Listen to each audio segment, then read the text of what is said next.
அனைத்து மாணவர்களுக்கும் வணக்கம்.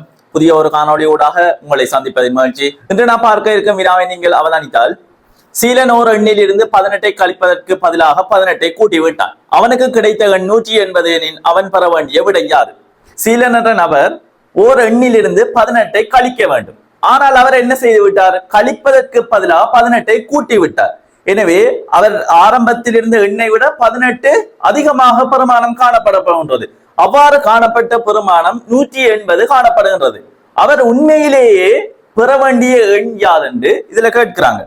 இதில் அவரிடம் ஓர் எண் காணப்பட்டது. அவர் என்ன செஞ்சிருக்கணும்? கழித்தல் முறை செய்திருக்க வேண்டும். கழித்தல் முறை செய்திருந்தால் அவர் உரிய விடையை பெற்றிருப்பார். ஆனால் அவர் என்ன செய்து விட்டார்? கூட்டல் முறை செய்து விட்டார். கூட்டல் முறை செய்யும் போது அவருக்கு கிடைத்த விடை எத்தனையாம்? 180. அவர் ஆரம்பத்தில் பெற வேண்டிய எண் யாதென்று வினாவுறாங்க. இந்த சந்தர்ப்பத்தில் அவர் எத்தனையை கூட்டினவர்? 18 கூட்டியிருக்கார். 18 கூட்டினவர். அவர் எத்தனையை கழித்திருக்க வேண்டும்? 18 கழித்திருக்க வேண்டும். எனவே இவ்வாறான வினாக்கள் வரும் சந்தர்ப்பத்தில் அவர் பெற வேண்டிய விடையை கேட்கிறாங்க. இந்த இலக்கத்தை தான் நாம் பெற்றுக்கொள்ள வேண்டும். எனவே அதை பெற வேண்டுமாயின் அவர் ஆரம்பத்தில் கூட்டியது கழித்து பெற வேண்டிய இலக்கம் இரண்டையும் நாம் கூட்ட வேண்டும். அல்லது இது இரண்டையும் பெருக்கினாலும் விடையை கண்டறியலாம். நாம் கூட்டல் முறை செய்யலாம்.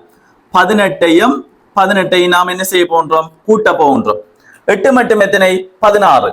6ஐ போட்டு 1 மிகுதி. 1 1 2, 2 3 3. எனவே விடையாக எத்தனை வருகின்றது? 36 வருகின்றது. 36 விடை பெறும் சந்தர்ப்பத்தில் அவர் பெற்றுக்கொண்ட எண் எத்தனை? 180. 180 நாம் 36ஐ கழிக்க போகின்றோம். கழிக்கும் சந்தர்ப்பத்தில் 0 6 கழியுமா? கழியாது. எனவே கடன் வாங்கும் சந்தர்ப்பத்தில் 8 1ஐ கொடுத்தால் எத்தனை? 10. 10 6 போனால் எத்தனை? 4. இதுல எத்தனை காணப்படும்? இதுல 1ஐ கொடுத்ததால் 7 காணப்படும். 7 3 போனால் எத்தனை? 4.